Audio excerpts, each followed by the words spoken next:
अस्सलाम वालेकुम जी, क्या हाल हैं? ठीक हैं। इलेक्ट्रोमैग्नेटिज़्म 1 हमने पढ़ा।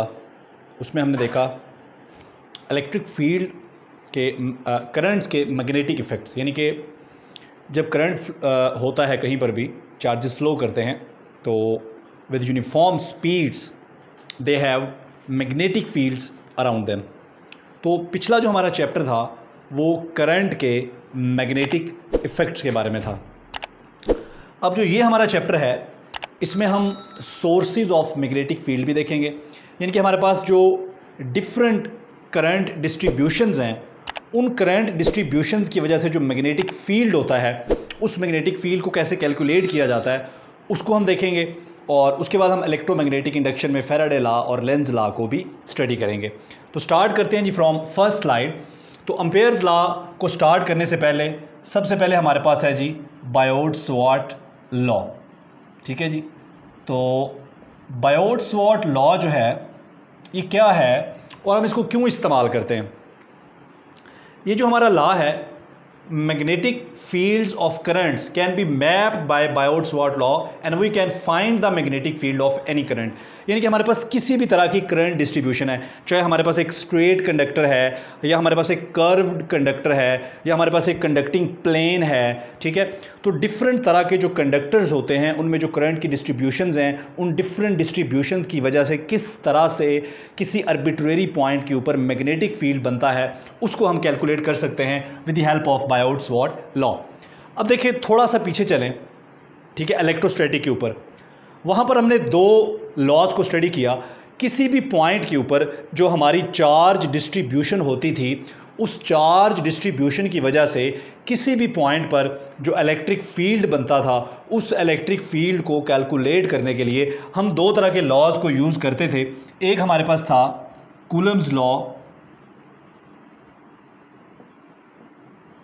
और एक हमारे पास था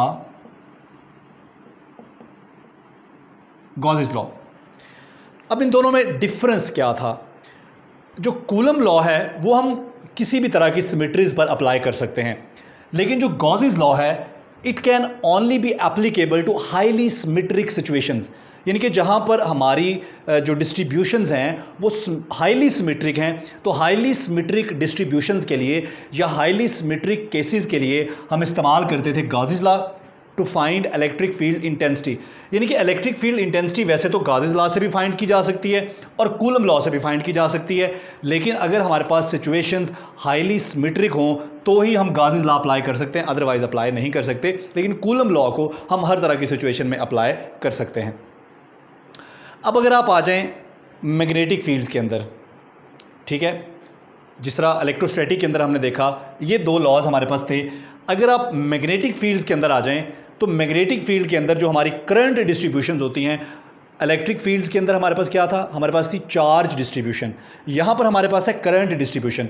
तो डिफरेंट तरह की जो करंट डिस्ट्रीब्यूशंस होती हैं उन करंट डिस्ट्रीब्यूशन की वजह से जो मैग्नेटिक फील्ड होता है किसी भी आर्बिट्रेरी पॉइंट पर, अगर हमें वो मैग्नेटिक फील्ड कैलकुलेट करना हो तो उसके लिए हम दो लॉ इस्तेमाल कर सकते हैं। एक हमारे पास ये लिखा हुआ है बायोट-सवार्ट लॉ और दूसरा है जी हमारे पास अम्पेयर्स लॉ।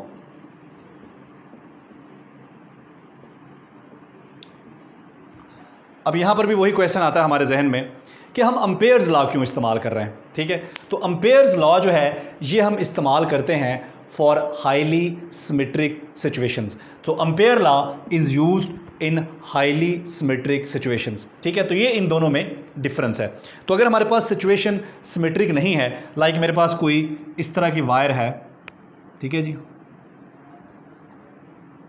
ये देखें जी, ये मेरे पास कोई इस तरह की वायर है और इस वायर के अंदर करंट फ्लो कर रहा है और मैं किसी भी आर्बिट्रेरी पॉइंट P के ऊपर देखना चाहता हूँ कि इस करंट की वजह से कितना मैग्नेटिक फील्ड है।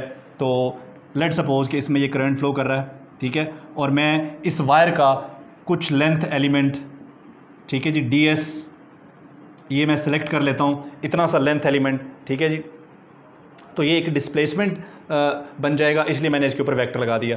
सो इस लेंथ एलिमेंट की वजह से इसमें जो करंट फ्लो कर रहा है दैट इज़ I। इस लेंथ एलिमेंट की वजह से अब हम यहाँ पर पोजीशन वेक्टर भी बना लेते हैं। तो ये हमारा पोजीशन वेक्टर है जी, ये यूनिट वेक्टर है या इसको पोजीशन वेक्टर कह लें। तो ये हमारा पोजीशन वेक्टर है इस वायर से इस पॉइंट तक। तो अगर हम इस पॉइंट पर मैग्नेटिक फील्ड मालूम करना चाहते हैं इस लेंथ एलिमेंट में जो करंट है उसकी वजह से, तो हम यहाँ पर इस्तेमाल कर सकते हैं बायोट-सवार्ट लॉ। लेकिन यहाँ पर एक डिफरेंस है इलेक्ट्रिक फील्ड में और मैग्नेटिक फील्ड में। अब ये देखें, इलेक्ट्रिक फील्ड जो है वो उसी प्लेन के अंदर होता है जिस प्लेन के अंदर हमारे चार्जेस पड़े होते हैं। यानी कि ये वाइट बोर्ड का जो प्लेन है, फ़र्ज़ कर लें कि ये वाइट बोर्ड का प्लेन है, अगर यहाँ पर होती इलेक्ट्रिक फील्ड, यहाँ कोई चार्ज पड़ा होता और यहाँ हमने इलेक्ट्रिक फील्ड फाइंड करनी होती, तो वो इलेक्ट्रिक फील्ड इस प्लेन के अंदर भी हो सकती है। हालांकि हमारी जो मैग्नेटिक फील्ड या इलेक्ट्रिक फील्ड्स होती हैं, ये होती तो 3 डायमेंशनल है, लेकिन इलेक्ट्रिक फील्ड का कोई ना कोई कंपोनेंट इस प्लेन में भी लाजमी होगा। लेकिन अगर मैग्नेटिक फील्ड की बात की जाए तो मैग्नेटिक फील्ड का कंपोनेंट, मैग्नेटिक फील्ड जो है उसका कोई भी कंपोनेंट इस प्लेन में नहीं होगा। यानी कि जो नेट मैग्नेटिक फील्ड है इस पॉइंट के ऊपर, वो इस प्लेन के परपेंडिकुलर होगी, या तो वो इनटू पेज होगी और या वो आउट ऑफ पेज होगी। इसका मतलब है कि इस जगह पर जो मैग्नेटिक फील्ड वेक्टर है हमारा D B is perpendicular to plane containing R and DS। जिस प्लेन में हमारा R और DS हैं, मैग्नेटिक फील्ड वेक्टर उस प्लेन के परपेंडिकुलर है। वो परपेंडिकुलर कैसे होगा? ज़ाहिर बात है ये प्लेन है, तो इस प्लेन के परपेंडिकुलर आप कैसे हो सकते हैं? या तो आप इस तरह आउट ऑफ पेज हो और या इनटू पेज हो। तो यहाँ पर जो मैग्नेटिक फील्ड है वो या तो आउट ऑफ पेज होगा या इनटू पेज होगा, यानी कि या तो आउट ऑफ पेज होगा यूँ करके और या इनटू पेज होगा यूँ करके। ठीक है, तो ये एक डिफरेंस है इलेक्ट्रिक फील्ड में और मैग्नेटिक फील्ड में।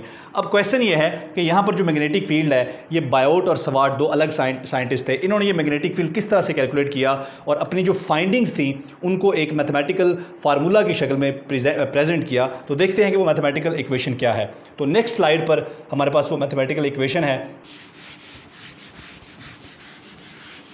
यहाँ पर देखिए जी, ये मैथमेटिकल इक्वेशन है जो अपनी फाइंडिंग्स के तौर पर बायोट और सवार्ट ने पेश किया, और इसमें आप देख रहे हैं कि जो magnetic field at any arbitrary point is proportional to पीछे जी, magnetic field is proportional to current. इसका मतलब है कि वायर में जितना ज़्यादा करंट होगा मैग्नेटिक फील्ड उतना ही स्ट्रॉन्ग होगा। ठीक है, इसके अलावा DS है हमारे पास। ठीक है जी, तो DS यहाँ पर क्या है? वो लेंथ एलिमेंट।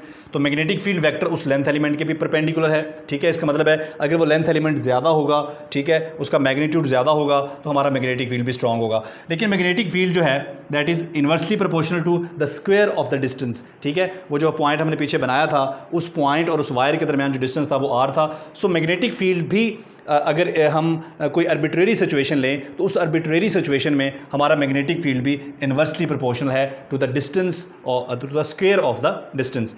तो इसमें हमारे पास ये म्यू नॉट आ रहा है, इसे हम बोलते हैं जी permittivity of free space. So this is permittivity of free space. ये देखिए म्यू नॉट ओवर 4 पाई, ये 4 है। ठीक है, mu naught over 4 pi into current DS cross R। और यहाँ पर आप देख सकते हैं कि DB की जो डायरेक्शन है वो उस प्लेन के परपेंडिकुलर है जिस प्लेन में DS और R हैं। ये क्रॉस प्रोडक्ट भी हमें यही बता रहा है।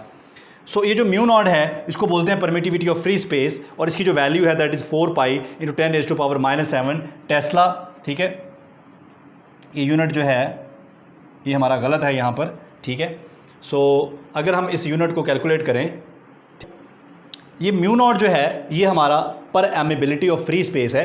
जिस तरह परमिटिविटी हमारे पास इलेक्ट्रोस्टैटिक प्रॉब्लम्स के अंदर हमारे पास परमिटिविटी होती है, तो सिमिलरली यहाँ मैग्नेटोस्टैटिक प्रॉब्लम जो हैं वहाँ हमारे पास परमिटिविटी पर एमिबिलिटी होती है। वही काम मैग्नेटोस्टैटिक्स में पर एमिबिलिटी करती है जो इलेक्ट्रोस्टैटिक में परमिटिविटी करती है। सो परमिटिविटी इज इक्वल टू 4 पाई 10⁻⁷, और आगे इसका जो यूनिट है दैट इज़ टेस्ला। ये यूनिट सही कर लें जी, ये यूनिट इसका बनता है टेस्ला मीटर पर अम्पेयर। तो इसका यूनिट है जी टेस्ला मीटर पर अम्पेयर, ये हमारे पास A है। उसके बाद टोटल मैग्नेटिक फील्ड जो है, अगर हमें टोटल मैग्नेटिक फील्ड, जो पीछे वायर मैंने बनाई थी उस वायर के एक लेंथ एलिमेंट का मैंने मैग्नेटिक फील्ड निकाला था, तो वो हमारे पास ये आया था। लेकिन अगर हमने उस पूरे वायर में जो करंट है उस पूरे करंट की वजह से अगर हमें टोटल मैग्नेटिक फील्ड निकालना हो उसी पॉइंट P के ऊपर, तो उसके लिए हम क्या कर सकते हैं, इसी इक्वेशन को हम इंटीग्रेट कर सकते हैं। सो ये हमारे पास है जी बायोट-सवार्ट लॉ। नेक्स्ट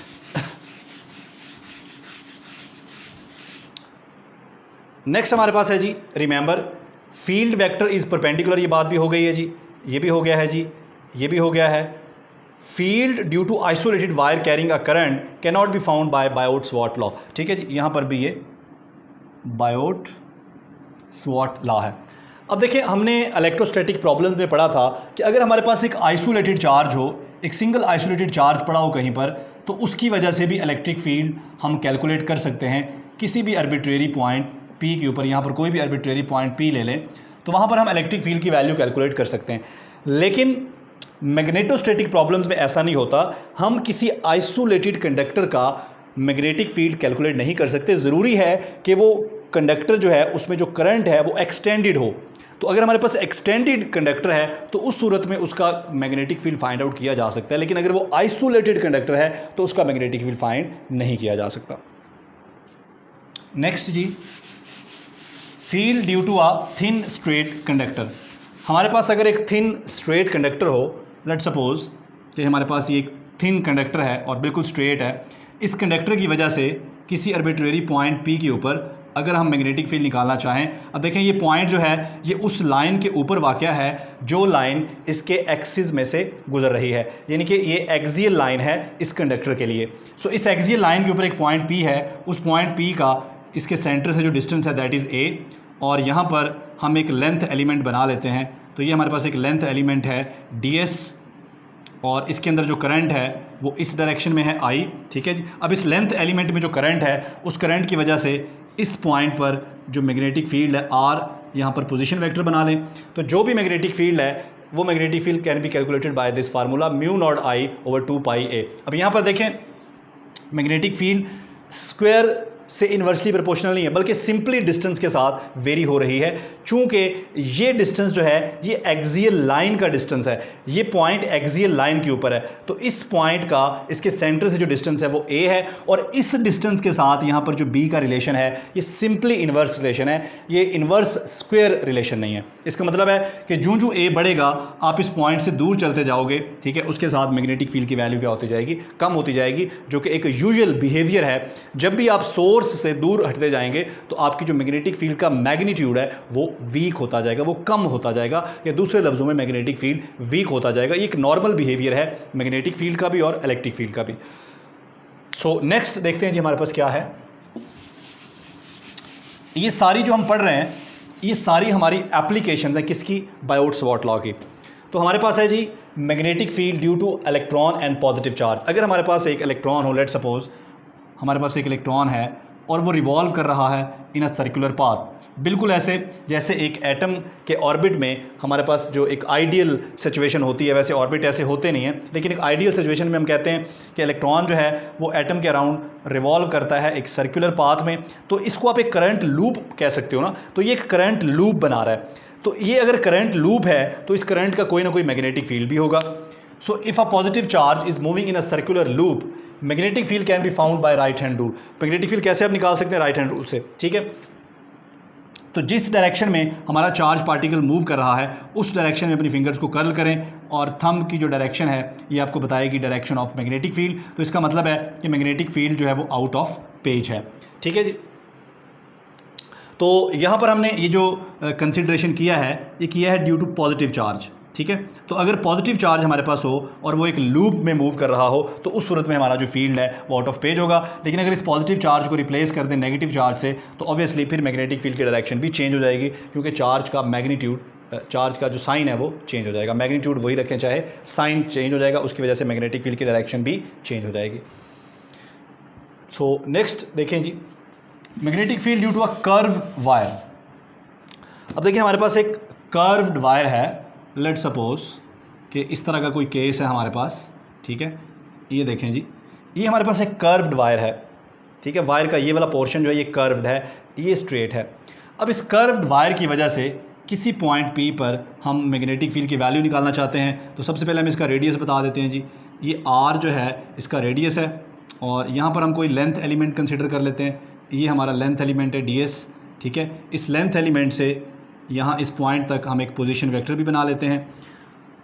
सो इस लेंथ एलिमेंट की वजह से ये जो स्मॉल लेंथ एलिमेंट मैंने कंसिडर किया है यहाँ पर, इस स्मॉल लेंथ एलिमेंट की वजह से इस पॉइंट P पर जो मैग्नेटिक फील्ड है that is mu naught I/2R। अब ये देखें मैग्नेटिक फील्ड डिपेंड कर रहा है इस कर्व के रेडियस के ऊपर। इसका मतलब है इसका रेडियस जितना ज़्यादा करेंगे आप, ठीक है, रेडियस ज़्यादा होने से मुराद है ये पॉइंट P आप जितना दूर करते जाएंगे मैग्नेटिक फील्ड वीक होता जाएगा, और जितना ये पॉइंट करीब करेंगे मैग्नेटिक फील्ड स्ट्रॉन्ग होता जाएगा। तो ये देखें ये जितनी भी सिचुएशन हम पढ़ रहे हैं इनमें कुछ सिचुएशन सिमेट्रिक भी हैं और कुछ सिचुएशन नॉन सिमेट्रिक भी हैं। जिस तरह ये सिचुएशन जो है ये नॉन सिमेट्रिक है।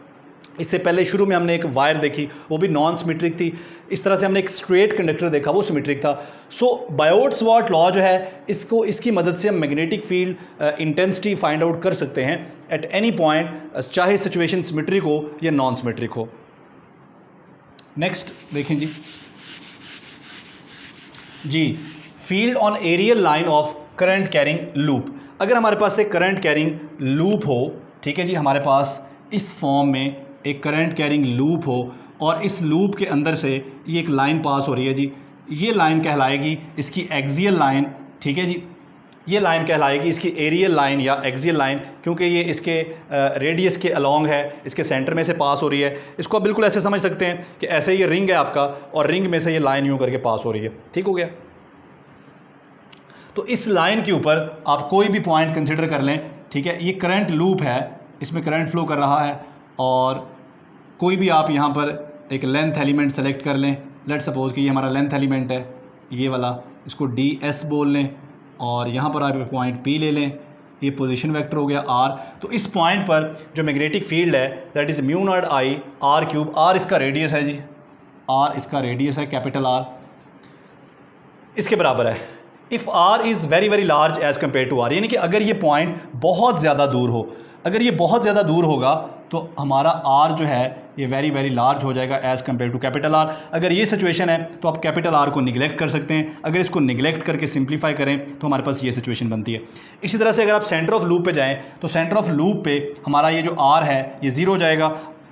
अगर R 0 हो जाएगा तो यहाँ पर इसमें R 0 पुट करें तो हमारा जो मैग्नेटिक फील्ड है ये सिंपली म्यू नॉट I/2R के बराबर आ जाएगा, ठीक है। ये बिल्कुल ऐसे है जैसे पीछे हमने कैलकुलेट किया है। सो ये है जी हमारे पास magnetic field at any point due to a current carrying loop, उसके आउटसाइड भी, उसकी सरफेस पर भी और उसके इनसाइड भी, ठीक है। अगर आप उसकी सरफेस पे बात करेंगे, ठीक है, तो सरफेस पे भी कैलकुलेट किया जा सकता है। अगर आप सरफेस की बात करेंगे तो सरफेस पर भी हम R क्या लेंगे, R को 0 कर देंगे, ठीक है। फिर हम उसके सेंटर से जो डिस्टेंस है R सिर्फ उसी को कंसिडर करेंगे। तो इसी तरह से उसकी सरफेस पर भी फाइंड आउट किया जा सकता है मैग्नेटिक फील्ड, और इनसाइड द लूप भी फाइंड किया जा सकता है। नेक्स्ट देखें जी पैरेलल कंडक्टर जी। तो ये जो क्वेश्चन है ये ज़्यादा इंपॉर्टेंट है इंटरव्यू में, ठीक है। अगर हमारे पास दो पैरेलल कंडक्टर्स हों, ठीक है, लेट सपोज ये हमारे पास एक कंडक्टर है, कंडक्टर A, और ये दूसरा कंडक्टर है हमारे पास कंडक्टर B, ठीक है, और दोनों में करंट फ्लो कर रहा है सेम डायरेक्शन में I1 और I2, ठीक है। तो इनके दरमियान एक फोर्स होगी, ठीक है। वो force per unit length calculate की जा सकती है इस फार्मूले से, म्यू नॉट I1/I2/2πa। A जो है इनके सेंटर्स के दरमियान जो डिस्टेंस है दैट इज़ A। अब देखें अगर करंट सेम डायरेक्शन में फ्लो कर रहा है, parallel conductors carrying current in same direction attract, तो क्या होगा, ये एक दूसरे को अट्रैक्ट करेंगे। क्यों अट्रैक्ट करेंगे? क्योंकि इनके अगर आप मैग्नेटिक फील्ड्स बनाएं, इन दोनों कंडक्टर्स के अगर हम मैग्नेटिक फील्ड्स बनाएं, ठीक है, इसका भी बना लें और इसका भी बना लें, तो क्या होगा, दोनों कंडक्टर्स के दरमियान जो मैग्नेटिक फील्ड है वो एक दूसरे को कैंसिल कर देंगे। तो दरमियान में जो मैग्नेटिक फील्ड है वो वीक हो जाएगा और इनके आउटसाइड जो है वो मैग्नेटिक फील्ड स्ट्रॉन्ग रहेगा, जिसकी वजह से मैग्नेटिक प्रेशर जनरेट होगा, एक फोर्स जनरेट होगी यहाँ पर। वो फोर्स इन कंडक्टर्स को मूव करवाएगी स्ट्रॉन्गर मैग्नेटिक फील्ड से वीकर मैग्नेटिक फील्ड की तरफ। तो ये दोनों कंडक्टर्स मूव करेंगे स्ट्रॉन्गर मैग्नेटिक फील्ड से वीकर मैग्नेटिक फील्ड की तरफ, तो ये एक दूसरे को अट्रैक्ट करेंगे। जिस फोर्स से अट्रैक्ट करेंगे वो फोर्स कंडक्टर की लेंथ के एतबार से इस तरह से कैलकुलेट किया जा सकता है। अब अगर हम करंट को अपोजिट कर दें, यानी कि एक कंडक्टर में अगर करंट अपोजिट जा रहा है और दूसरे में एक में अगर अपवर्ड जा रहा है, दूसरे में डाउनवर्ड जा रहा है, तो इस सूरत में ये एक दूसरे को क्या करेंगे, रिपेल करेंगे, ठीक है। और उनके रिपेल करने की वजह फिर वही होगी, इसमें अगर करंट अपवर्ड जा रहा हो, इसमें डाउनवर्ड जा रहा हो, तो इनके दरमियान में जो मैग्नेटिक फील्ड होगा वो मैग्नेटिक फील्ड सुपरपोज हो जाएगा। प्रिंसिपल ऑफ सुपरपोजिशन के तहत वो मैग्नेटिक फील्ड ऐड हो जाएगा, जिसकी वजह से दरमियान में फील्ड स्ट्रांग हो जाएगा एज कंपेयर टू आउटसाइड। तो अब क्या होगा, कंडक्टर्स मूव करेंगे स्ट्रॉन्गर फील्ड से वीकर फील्ड की तरफ, ठीक है, तो एक दूसरे को रिपेल करेंगे। सो ये ज़्यादा इंपॉर्टेंट है इंटरव्यू के लिए, लेकिन टेस्ट में भी ये क्वेश्चन पूछा जा सकता है। दोनों तरह से हमने इसको तैयार करना है। नेक्स्ट देखें जी अम्पेयर्स लॉ। तो अम्पेयर्स लॉ जो है हमारे पास अगर कोई भी हमारे पास अगर करंट कैरिंग वायर है, लूप है, सॉरी, कोई भी करंट कैरिंग लूप है, उस करंट कैरिंग लूप की वजह से मैग्नेटिक फील्ड इंटेंसिटी हम कैलकुलेट कर सकते हैं एट एनी पर्टिकुलर पॉइंट। तो इस लेक्चर की जो डिटेल्स हैं वो इस पे एक पूरा लेक्चर मैंने बनाया हुआ है एम्पेयर्स लॉ का। तो यहाँ पर इसको एक्सप्लेन करने की बजाय यहाँ पर मैं वो लेक्चर जो है उसको ऐड कर दूँगा, ठीक है। तो उसके बाद इंशाल्लाह फिर दोबारा जो है हम जो इससे नेक्स्ट है फैराडे लॉ वगैरह उसको एक्सप्लेन करेंगे जी। तो लेक्चर आपने देख लिया एम्पेयर्स लॉ का। अब हम एम्पेयर्स लॉ को अप्लाई करते हैं एक करंट कैरिंग वायर के ऊपर, ठीक है। तो हमारे पास अगर कोई करंट कैरिंग वायर हो तो उस करंट कैरिंग वायर से हम मैग्नेटिक फील्ड किस तरह से कैलकुलेट कर सकते हैं। आपको ये पता है कि एम्पेयर्स लॉ, जिस तरह गॉसेस लॉ में चूँकि वो हाईली सिमेट्रिक सिचुएशंस पे अप्लाई होता है, तो वहाँ पर हमें एक इमेजिनरी सरफेस बनाना पड़ता है। वो एक 3D सरफेस होता है जिसको हम गाजियन सरफेस कहते हैं। इसी तरह से एम्पेयर्स लॉ को अप्लाई करने के लिए हमें एक इमेजिनरी लूप बनाना पड़ता है जो कि 2 डायमेंशनल होता है। उसको हम एम्पेरियन लूप या एम्पेरियन सरफेस भी कहते हैं। So magnetic field due to current carrying wire हमारे पास आता है जी μ0I/2πr। Inside the wire B is equal to μ0I/2πr²। यानी कि हमारे पास अगर एक करंट कैरिंग वायर हो, ठीक है, अगर हमारे पास ये एक करंट कैरिंग वायर है और इसमें करंट फ्लो कर रहा है I, ठीक है, यहाँ पर आप क्या करें, इस वायर के बाहर आप एक एम्पेरियन लूप बना लें, ठीक है, और इस एम्पेरियन लूप के ऊपर किसी भी पॉइंट पर अगर हम मैग्नेटिक फील्ड निकालेंगे तो हमारे पास μ0I/2πr आएगा। अगर हम इसके इनसाइड निकालना चाहते हैं यहाँ पर, तो इसके सेंटर के इर्द गिर्द हम एक इमेजिनरी लूप बना लेंगे, एम्पेरियन लूप, और वहाँ पर मैग्नेटिक फील्ड हमारे पास इसके बराबर आए। मूव करते हैं field due to infinite current carrying sheet. यानी कि हमारे पास एक शीट है, प्लेन शीट, और इन्फिनिटली वो एक्सटेंडेड है। उस शीट की वजह से जो मैग्नेटिक फील्ड है वो हमारे पास होगा किसी भी आर्बिट्रेरी पॉइंट पर μ0IS/2, ठीक है। इसी तरह अगर हमारे पास सोलेनाइड है, आपको पता है कि सोलेनाइड हमारा एक सिलेंडर होता है, उस सिलेंडर के ऊपर हमने वायर को इस तरह से वाउंड किया होता है जी, ठीक है। इस सिलेंडर के ऊपर इस सोलेनाइड के ऊपर जो मैग्नेटिक फील्ड है वो μ0NI उसके सेंटर पे होता है, ठीक है, यहाँ पे, और उसके एंड्स पे, ठीक है, यहाँ पे उसके जो एंड्स हैं यहाँ पर जो मैग्नेटिक फील्ड है दैट इज μ0NI/2। इसका मतलब है कि सेंटर में मैग्नेटिक फील्ड, सोलेनाइड के केस में अब डिफरेंट सिनेरियो है, ठीक है। पीछे जो हमने एक स्ट्रेट वायर के देखा केस, वहाँ पर सिनेरियो डिफरेंट था। वहाँ पे जब अब सेंटर से बाउंड्री की तरफ जाते थे तो मैग्नेटिक फील्ड स्ट्रांग हो रहा था, लेकिन यहाँ पर जब हम सेंटर से बाउंड्री की तरफ जाते हैं तो मैग्नेटिक फील्ड क्या हो रहा है, वीक हो रहा है। तो यहाँ पर हमारे पास है वीकर मैग्नेटिक फील्ड। उसके बाद हमारे पास है जी टॉयरॉयड। अब ये टॉयरॉयड क्या होता है, अगर इसी सोलेनाइड को पकड़कर आप इस तरह शक्ल दे दें एक लूप की, तो ये हमारे पास बन जाएगा टॉयरॉयड। इसी को पकड़कर आप एक लूप की शक्ल दे दें यूं करके, ठीक है, तो ये बन जाएगा हमारे पास टॉयरॉयड। सो ये हमारे पास है जी टॉयरॉयड। सो टॉयरॉयड जो है इसकी वजह से जो मैग्नेटिक फील्ड है that is μ0NI/2πr। Field is non uniform inside the torus. इस शेप को टॉरस भी बोलते हैं। तो इसके इनसाइड जो मैग्नेटिक फील्ड है दैट इज नॉन यूनिफॉर्म, ठीक है। If R is large as compare to the cross sectional radius of the field, if R is large, ठीक है। अब आर क्या है, यहाँ पर हम कोई भी इमेजिनरी लूप बना लेते हैं, उस लूप का जो रेडियस है that is R. If R is large as compare to cross sectional radius, यानी कि इसका जो क्रॉस सेक्शनल रेडियस है, ये जो इसका क्रॉस सेक्शन है टोरस का, इसका जो क्रॉस सेक्शनल रेडियस है लेट्स सपोज वो आर है, ठीक है। अगर ये आर इसके क्रॉस सेक्शनल रेडियस से ज़्यादा होगा the field is uniform inside the torus. इसका मतलब है कि अगर ये टोरस बड़ा होगा तो उस सूरत में जो फील्ड है वो इसके अंदर यूनिफॉर्म हो सकता है। अगर इस टोरस का ये क्रॉस सेक्शनल रेडियस, ठीक है, ये वाला रेडियस ये जो क्रॉस सेक्शनल रेडियस है, अगर ये रेडियस आप बड़ा कर दें, यानी कि ये कॉयल है इसका क्रॉस सेक्शनल एरिया आप ज़्यादा कर दें, तो उस सूरत में फील्ड इसके अंदर यूनिफॉर्म हो सकता है। नेक्स्ट मूव करें जी। फैराडे लॉ हमारे पास बहुत बहुत बहुत बहुत इंपॉर्टेंट लॉ है।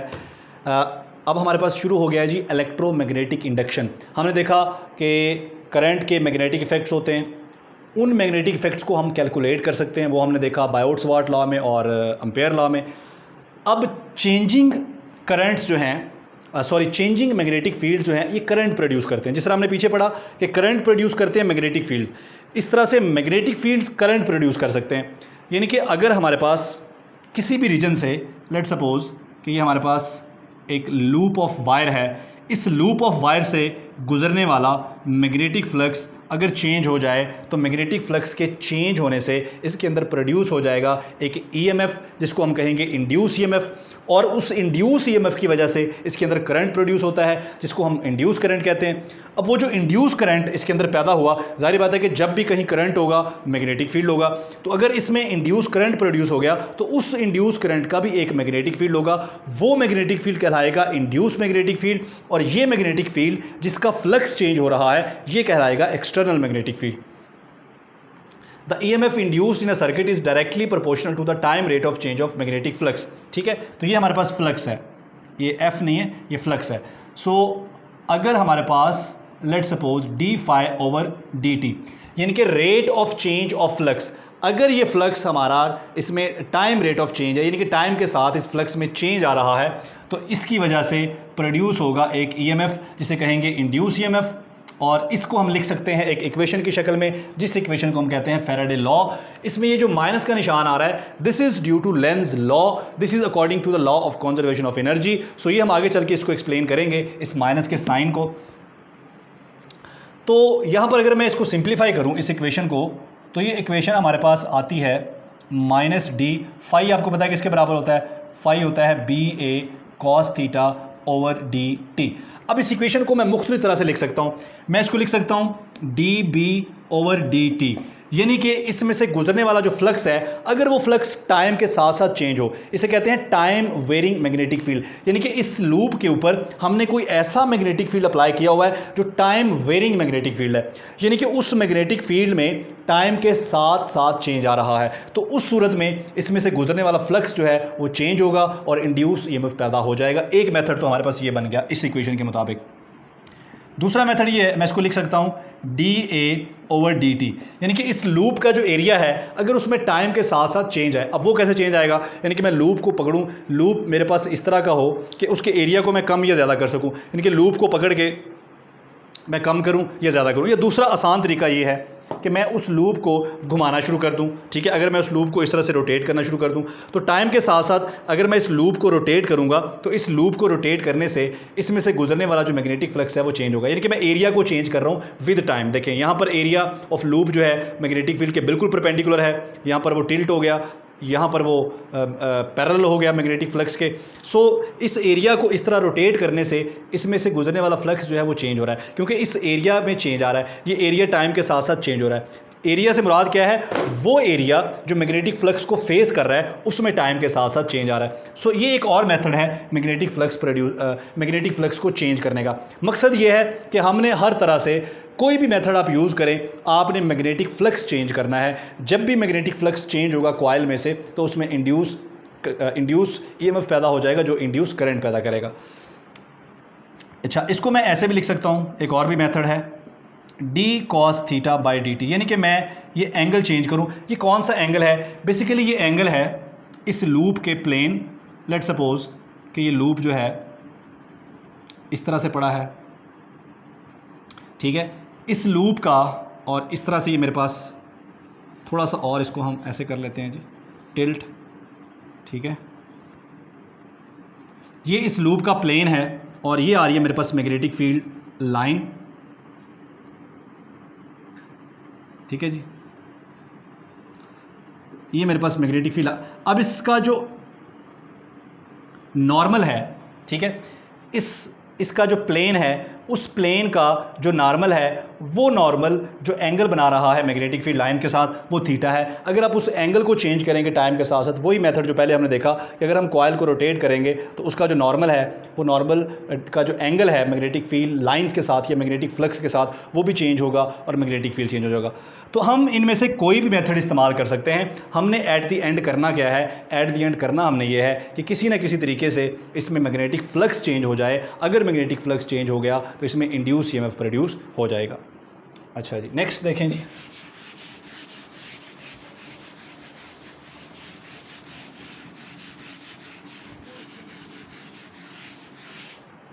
अच्छा जी, मोशनल ईएमएफ।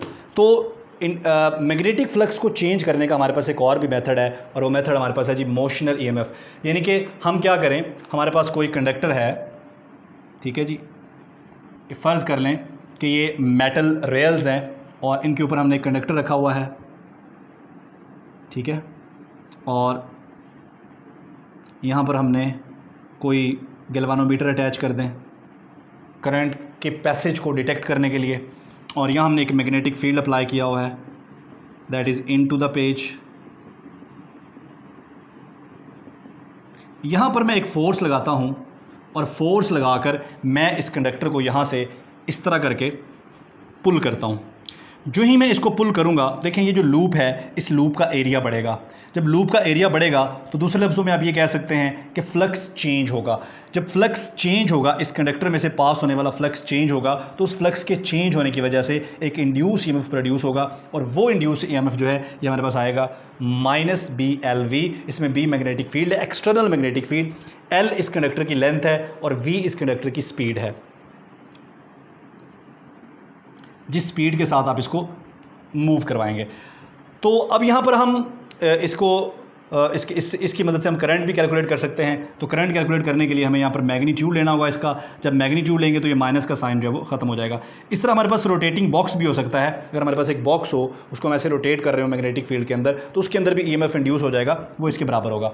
अब देखिए यहाँ पर अगर हम लेंज लॉ को अप्लाई करें तो लेंज लॉ ये कहता है कि हमने जो इंड्यूस करंट प्रोड्यूस हुआ है, उस इंड्यूस करंट की डायरेक्शन ऐसी होगी कि वो अपने कॉज को अपोज करेगा। अब देखें, इसके अंदर इंड्यूस करंट प्रोड्यूस होगा। अब उस इंड्यूस करंट की डायरेक्शन, लेट सपोज कि मैं उसकी डायरेक्शन ये ले लेता हूँ एंटी क्लॉकवाइज। उस इंड्यूस करंट की जो डायरेक्शन है वो एंटी क्लॉकवाइज है, ठीक है। अब ज़ाहिर बात है इसमें करंट प्रोड्यूस हो गया, इस करंट का भी मैग्नेटिक फील्ड होगा। वो कैसे निकालेंगे, ये देखें, अगर मैं राइट हैंड रूल यूज़ करूं, करंट की डायरेक्शन में फिंगर्स को कर्ल करूं, तो ये मेरा थंब बता रहा है मैग्नेटिक फील्ड की डायरेक्शन। तो ये है मैग्नेटिक फील्ड की डायरेक्शन जो इस इंड्यूस करंट की वजह से है। और आप देख रहे हैं कि इंड्यूस करंट का मैग्नेटिक फील्ड किस तरफ है, outside, out of the page. तो हमारा जो अप्लाइड फील्ड है वो इनटू द पेज है, और जो इंड्यूस फील्ड है वो आउट ऑफ पेज है। This is according to the Lenz law, ठीक है। अब देखें यहाँ पर अगर ये इस लूप में करंट प्रोड्यूस हो गया है, तो ये बिल्कुल ऐसी सिचुएशन है जैसे आप एक करंट कैरिंग कंडक्टर को मैग्नेटिक फील्ड में रख देते हैं। अगर आप एक करंट कैरिंग कंडक्टर को मैग्नेटिक फील्ड में रख देते हैं तो उस पर एक फोर्स लगती है जिसको हम कहते हैं F = IL×B, ठीक है। अब ये कंडक्टर की लेंथ है, ठीक है जी, और इसी डायरेक्शन में करंट प्रोड्यूस हो रहा है। अब इस कंडक्टर पर एक फोर्स लगना शुरू हो जाएगी, क्योंकि ये करंट कैरिंग कंडक्टर एक मैग्नेटिक फील्ड में पड़ा हुआ है, तो इस पर एक फोर्स लगना शुरू हो जाएगी। अभी देखते हैं कि वो फोर्स की डायरेक्शन क्या होनी चाहिए।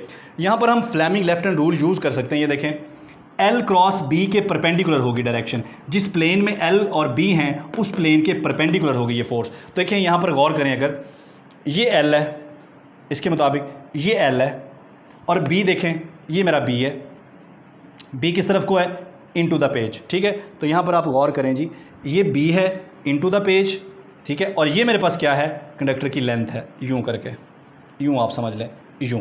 अभी मुझे फोर्स की डायरेक्शन निकालनी है, तो L×B करूँगा मैं। ये देखें, ये L है, ये B है, ठीक है जी।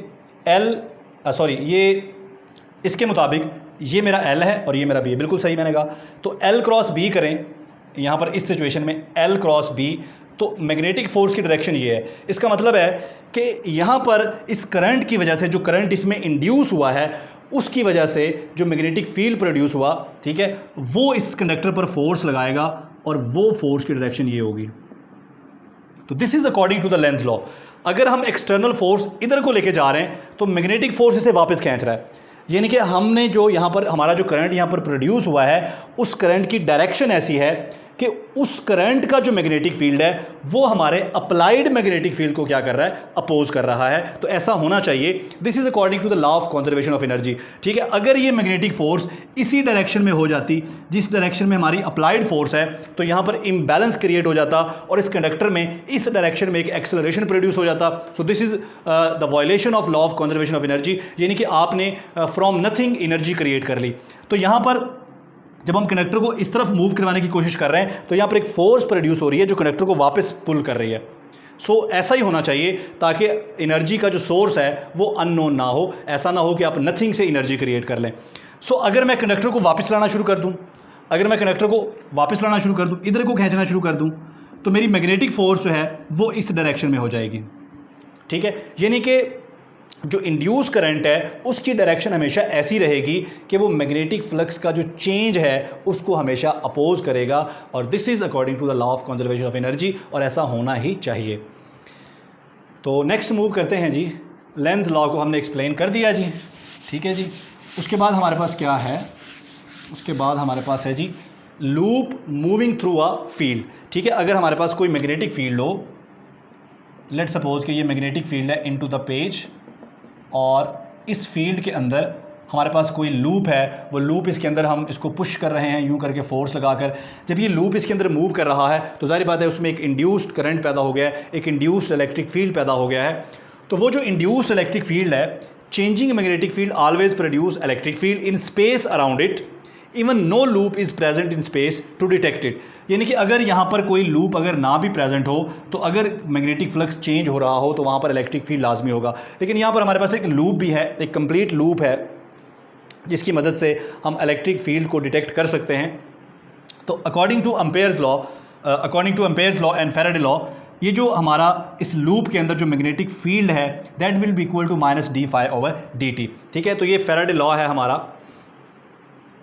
इसका मतलब ये हुआ कि फ्लक्स में जो चेंज है उससे एक इंड्यूस्ड इलेक्ट्रिक फील्ड प्रोड्यूस हो रहा है। अब मज़े की बात ये है, ये जो इंड्यूस्ड इलेक्ट्रिक फील्ड यहाँ पर प्रोड्यूस हुआ है, ठीक है, अगर ये इंड्यूस्ड इलेक्ट्रिक फील्ड कॉन्जर्वेटिव हो, वैसे तो इलेक्ट्रिक फील्ड कॉन्जर्वेटिव होता है, हमें सबको पता है, लेकिन यहाँ पर इस केस में अगर ये इलेक्ट्रिक फील्ड कॉन्जर्वेटिव हो तो ये देखें इसका आंसर फिर क्या हो जाएगा, जीरो, क्योंकि ये क्लोज लूप के अराउंड हो रहा है, इसका आंसर जीरो हो जाएगा। तो ये इक्वेशन क्या हो जाएगी, ऑब्वियसली इक्वेशन खत्म हो जाएगी। लेकिन ये इक्वेशन तो यहाँ बता रही है कि मैग्नेटिक फ्लक्स चेंज होकर इलेक्ट्रिक फ्लक्स प्रोड्यूस कर रहा है, मैग्नेटिक फ्लक्स चेंज होकर इलेक्ट्रिक फील्ड प्रोड्यूस कर रहा है। सो इसका मतलब है इस केस में ये स्पेशल केस है जहाँ पर इलेक्ट्रिक फील्ड कॉन्जर्वेटिव नहीं है, बाकी हर जगह पर कॉन्जर्वेटिव ही होता है। सो मूव करते हैं जी नेक्स्ट। चलें, ये तो हमने समझा दिया जी। नेक्स्ट क्या है हमारे पास, चलें जी, इसके साथ ही हमारा इलेक्ट्रोमैग्नेटिज्म कंप्लीट हो गया। इसमें अभी बहुत सारे टॉपिक हमारे रहते हैं, जिस तरह मोटर्स हैं, जनरेटर्स हैं, ठीक है जी, तो उनको अभी हमने पढ़ना है। उसके बाद हमारे पास इसके अलावा भी हमारे पास टॉपिक बचते हैं, लाइक सेल्फ इंडक्शन है, म्यूचुअल इंडक्शन है। सो ये टॉपिक्स जो हैं इनको हम या तो हम आपको असाइन कर देंगे, आप इनको पढ़ेंगे खुद ही, और या फिर हम इनको जूम क्लास में डिस्कस करेंगे। थैंक यू, अल्लाह हाफ़िज़।